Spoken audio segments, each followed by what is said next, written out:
ಶಕ್ತಿ ಯೋಜನೆ ಎಷ್ಟು ಮಟ್ಟಿಗೆ ಸಕ್ಸಸ್ ಆಗಿದೆ, ಹೆಣ್ಮಕ್ಳಿಗೆ ಎಷ್ಟು ಅನುಕೂಲ ಆಗಿದೆ ಅನ್ನೋದ್ರ ಬಗ್ಗೆ ನಿಮ್ಮ ಅನಾಲಿಸಿಸ್ ಏನಿದೆ? ಎಷ್ಟು ಮಟ್ಟಿಗೆ ನೀವು ಇದರಲ್ಲಿ ಯಶಸ್ಸನ್ನು ಕಂಡಿದ್ದೀರಿ? ಮತ್ತು ಕಾಂಗ್ರೆಸ್ ಏನು ಉದ್ದೇಶ ಹೊಂದಿದ್ದಲ್ಲ ಶಕ್ತಿ ಯೋಜನೆ ಮೂಲಕ? ನಮ್ಮಲ್ಲಿ ಏನಾಗಿತ್ತು, ರಾಹುಲ್ ಗಾಂಧಿಯವರು ಮಂಗಳೂರಿಗೆ ಬಂದರು.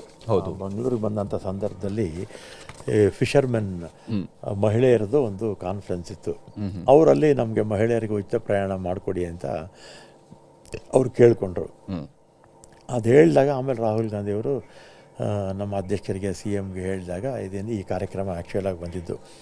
ಇದುವರೆಗೂ ಕೂಡ ನಮ್ಮ ರಾಜ್ಯದಲ್ಲಿ 737 ಕೋಟಿ ಮಹಿಳೆಯರು ಓಡಾಡಿದ್ದಾರೆ. ಮಹಿಳೆಯರು 737 ಕೋಟಿ ಮಹಿಳೆಯರು ಓಡಾಡಿದ್ದಾರೆ. 19,266 ಕೋಟಿ ಈ ಟಿಕೆಟ್ ವ್ಯಾಲ್ಯೂ. ಅದರಲ್ಲಿ ಸ್ವಲ್ಪ ಇನ್ನೂ ಸರ್ಕಾರದ ಬಾಕಿ ಇದೆ. ಆಮೇಲೆ ಒಂದು ಸರ್ವೆ ಪ್ರಕಾರ ಬೆಂಗಳೂರು ನಗರದಲ್ಲಿ 23% ಮಹಿಳೆಯರ ಉದ್ಯೋಗ ಸೃಷ್ಟಿ ಆಗಿದೆ. ಕೆಲವರು ಕಡಿಮೆ ಸಂಬಳದಲ್ಲಿರ್ತಾರೆ. ಈ ಬಸ್ಸು ಇರೋದ್ರಿಂದ, ಫ್ರೀ ಇರೋದ್ರಿಂದ ಇನ್ನೂ ಒಂದು 10 ಕಿಲೋಮೀಟ್ರ್ ದೂರ ಹೋಗಿ ಹೆಚ್ಚು ಸಂಬಳ ಸಿಗುವಂಥ ಜಾಗಕ್ಕೆ ಹೋಗಿದ್ದಾರೆ. ಆಮೇಲೆ ಈ ಸಣ್ಣ ಪುಟ್ಟ ಕೆಲಸ ಮಾಡೋರು ಇದ್ದೀರಲ್ಲ, ಅವರೆಲ್ಲ ಕೂಡ ನಡ್ಕೊಂಡು ಹೋಗೋರು. 1 ಕಿಲೋಮೀಟ್ರು 1.5 ಕಿಲೋಮೀಟ್ರ್ ನಡ್ಕೊಂಡು ಹೋಗಿ ಅವರೆಲ್ಲ ಏನಾಗುತ್ತೆ, ಫ್ರೀ ಬಸ್ ಅಂತೇಳಿ ಅವರು ಕೂಡ ಎಲ್ಲ ಪ್ರಯಾಣ ಮಾಡ್ತಾರೆ. ಈಗ ಒಂದಿನಕ್ಕೆ ಸುಮಾರು 50 ಲಕ್ಷ ಜನ ಬೆಂಗಳೂರು ನಗರದ ನಮ್ಮ ಸಾರಿಗೆ ಸಂಸ್ಥೆಯಲ್ಲೇ ಜನ ಪ್ರಯಾಣ ಮಾಡ್ತಾರೆ. ಆದರೆ ಪ್ರತಿ ಬಾರಿ ಕೂಡ ಈ ಶಕ್ತಿ ಯೋಜನೆ ಶಕ್ತಿಯಿಂದ ನಿಶಕ್ತಿ ಅಂತ ಹೇಳುವಂಥ ಮಾತುಗಳು ಬಂದಾಗ ತಾವೊಬ್ಬ ಸಚಿವರಾಗಿ ನೀವು ಒಂದು ಕಡೆಯಲ್ಲಿ ಈ ಸಕ್ಸಸ್ ಸ್ಟೋರಿಯನ್ನು ಹೇಳ್ತೀರಿ, ಮತ್ತೊಂದು ಕಡೆಯಲ್ಲಿ ಈ ಮಾತುಗಳು ಬಂದಾಗ ನೀವು ಇದನ್ನು ಹೇಗೆ ರಾಜಕೀಯವಾಗಿ ಎದುರಿಸ್ತಾ ಇದ್ರಿ? ಎಷ್ಟರ ಮಟ್ಟಿಗೆ ಇದು ಶಕ್ತಿ ತುಂಬಿದೆ ಅನ್ನುವಂಥ ವಿಶ್ವಾಸ ನಿಮ್ಮಲ್ಲಿ ಇದೆ? ಇದು ಶಕ್ತಿ ತುಂಬಿದೆ ಅನ್ನೋದು, ಶಕ್ತಿಗೆ ಸರ್ಕಾರ ಸ್ವಲ್ಪ ಬಾಕಿ ಕೊಡಬೇಕು ಅನ್ನೋದು ಬಿಟ್ಟರೆ, ಈಗ ಟೀಕೆ ಮಾಡೋರು ರಾಜಕೀಯವಾಗಿ ಟೀಕೆ ಮಾಡ್ತಾರೆ ಅಷ್ಟೇ. ರಾಜಕೀಯ ಉದ್ದೇಶದಿಂದ ಟೀಕೆ ಮಾಡ್ತಾರೆ.